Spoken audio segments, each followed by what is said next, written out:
Je suis avec le directeur de course, Christophe Gaumont. Christophe, on peut dire une chose, c'est que le SPI, eh bien, lui, il ne connaît pas la crise, hein. On ne peut pas tout à fait dire ça parce que c'est difficile pour tout le monde, mais on a la chance d'avoir un événement bien ancré qui a sa place dans le calendrier, une tradition qui fait qu'on a du monde qui se déplace. C'est la 37e édition, il y a toujours autant de succès, les spectateurs sont toujours au rendez-vous. Les spectateurs, avec la météo qui s'annonce certainement, comme vous voyez aujourd'hui peut-être un petit peu moins, mais oui, il y a du monde, surtout pour voir la rentrée et la sortie des bateaux. Comment vous gérez autant d'équipages? C'est énorme, hein, 400 bateaux sur l'eau.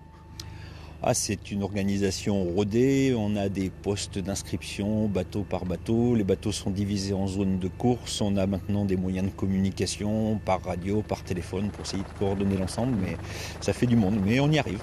Il y a beaucoup de bénévoles, vous disiez. Ouais, il y a à peu près 130 à 140 bénévoles qui sont soit sur l'eau, soit à terre pour assurer la logistique, les classements, pour nourrir tous les gens qui sont sur l'eau et puis pour avoir surtout les résultats à la fin de la journée parce qu'avec 400 bateaux qui vont courir 3 à 4 courses, ça fait des données à rentrer dans l'ordinateur. Oui, il y a beaucoup de bénévoles et puis il y a aussi, on n'en parle peut-être pas assez, des retombées économiques qui sont importantes pour la Trinité et puis les alentours de la Trinité. Je pense que tous les commerces, les hôtels, mais aussi toute l'industrie du nautisme qui est assez forte à la Trinité bénéficie de l'activité du week-end de Pâques. Il y a aussi des nouveautés sur l'eau. Il y a ces fameux nouveaux bateaux qui font le tour de France à la voile. Oui, donc on accueille pour la première fois des multicoques, les Diam 24. Ça marque une évolution dans la voile avec de plus en plus on parle de bateaux qui volent, de bateaux qui vont vite, de bateaux spectaculaires.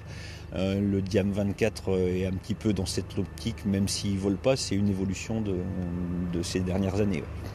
Il faut justement du spectacle pour que les amateurs viennent. On a besoin de spectacle, hein, pas seulement de naviguer tranquillement, pépère.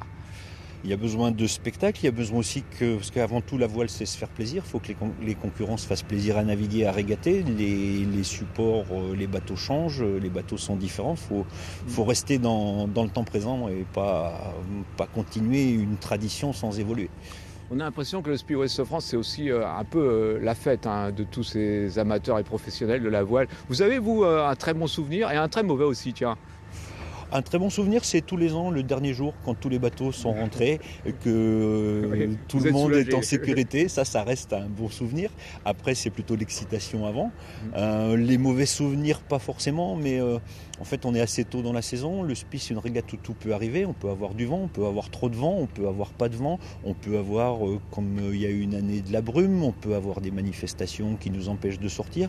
Le meilleur souvenir, pour moi, c'était l'année où il y a eu de la brume, où il y avait un bagat sur un bateau qui jouait et ça faisait une atmosphère, il n'y avait pas de vent, tout était feutré et il y avait cette musique et tout le monde tournait en rond, ça reste un beau souvenir. Merci beaucoup Christophe Gaumont, et puis je le rappelle, eh bien, ça va durer 3 jours et pendant ces 3 jours, il y aura du soleil. Il y a de la pluie aujourd'hui, mais ce week-end, il fera beau. Merci beaucoup Patrick, en plus pour ces prévisions météo.